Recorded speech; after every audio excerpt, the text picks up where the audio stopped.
Bien, chers amis de Louis, c'est au nom du Parti communiste français, au nom des anciens camarades qui ont mené des luttes avec Louis, au nom de tous ses amis qui ont pu apprécier ses prises de position, ses façons personnelles de réagir à l'actualité, que je viens lui rendre hommage. Louis s'est honoré dans de multiples activités. Je l'ai côtoyé en tant que collègue dans son métier d'enseignant, qu'il a toujours défendu et s'est toujours fait apprécier par les élèves, surtout en difficulté. Parallèlement, il a affirmé son engagement et a milité en se mettant au service de la population. Il était présent aux côtés des parkeurs, des pêcheurs, des conchyliculteurs, des mineurs de bauxite. Au cours de ses mandats de conseiller municipal et de maire adjoint, il a mené des combats politiques en pratiquant ce qu'on appellera plus tard la priorité à l'humain d'abord. Sa pensée, qu'il savait révolutionnaire, s'exprimait toujours dans le respect de ses interlocuteurs.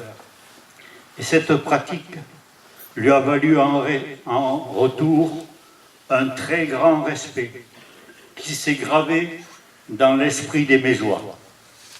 C'est pour cette raison qu'il est et le restera identifié unanimement comme le communiste de Metz.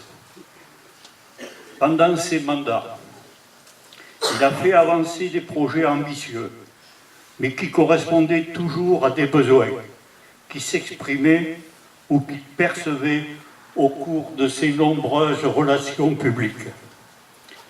L'exemple du groupe scolaire Jules Verne est certainement sa plus remarquable réalisation, le témoin de son engagement dans l'action avec sa pratique originale.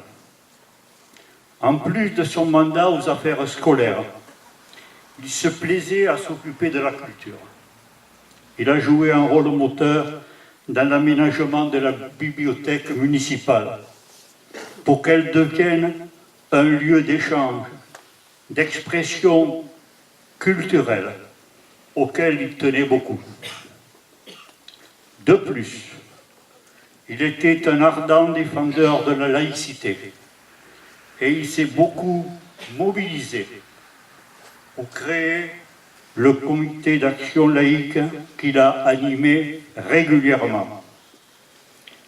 Acharné au travail municipal, infatigable pour s'occuper aussi de sa propriété à Castries et de ses ruches, de ses petits-enfants.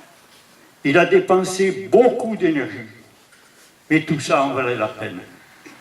Père, puis grand-père, il était entouré par une famille qui a adhéré à ses idées, qui l'a soutenu et qui l'a aidé avec beaucoup d'affection. Compte tenu des hommages rendus à Louis, et en particulier de l'hommage républicain que vous avez suivi, je terminerai en faisant et en souscrivant à la proposition suivante. Je suggère à la municipalité d'envisager de donner son nom à un lieu public ou à une construction ou une salle municipale empruntée par un passage important de citoyens de Metz. Merci.